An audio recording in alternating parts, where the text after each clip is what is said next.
Ron DeSantis, as part of the reboot of his campaign, showed up in New Hampshire on Monday to give a speech. New Hampshire, by the way, is a state that Ron DeSantis is currently losing to Donald Trump by dozens of percentage points. But nevertheless, Ron DeSantis showed up. He had his bus. They had some beers. They had some barbecue, right? Just a man of the people, Ron DeSantis is. And he gave a speech where Ron DeSantis was clearly trying to launch a new message for his failing presidential campaign, and he did his best impression of a populist as he could. Unfortunately, for everybody who knows Ron DeSantis, they know that this is total BS, but here is what Ron DeSantis told that crowd. We cannot allow no longer... Now, I wish I was misspeaking, but that is actually what he said. We cannot allow no longer the failed ruling class in this nation to dictate our nation's policies. We have to defeat those individuals and institutions that have caused our economic malaise. We cannot have policy that kowtows to the largest corporations and Wall Street at the expense of small business and average Americans.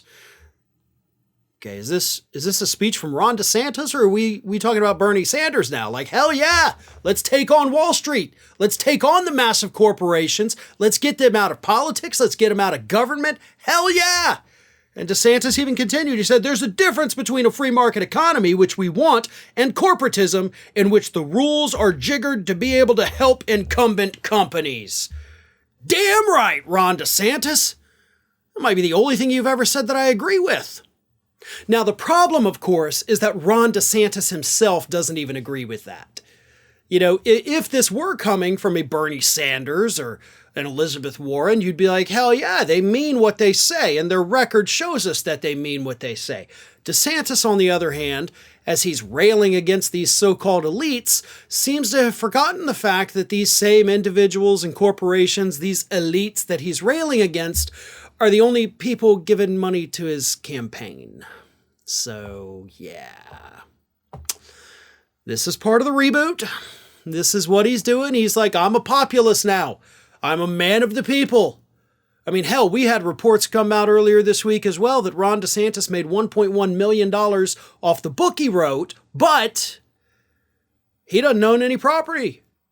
He doesn't own any property. He is saddled with student loan debt like the rest of us. He's just a man of the people. The reports are trying to convince us. But he's getting all this campaign money from wealthy billionaires and millionaires. He is among the bottom of all Republican candidates in getting money from the grassroots. He's, I think, third from the bottom. So we have Republicans running for president whose names I can't even remember, who are polling in the, high 1%, that are getting more grassroots money than Ron DeSantis. His money is coming from those same people he is railing against. So if his message does not work, then he's not only not attracting voters, but he's also turning off his donors, which of course would be the final nail in the coffin for that campaign. And hopefully that is what happens. Ron DeSantis is not good at this. Nobody's buying his new populist message, but he's going to continue to sell it until, of course, his campaign has to reboot from the reboot. And we'll continue seeing this until he flails out of the primary itself. Because once the voting starts, it's over for DeSantis. Ring of Fire has fresh content 7 days a week, so if you want to be reminded about it, don't forget to subscribe to the channel, hit the little bell to be notified every time a new video goes up.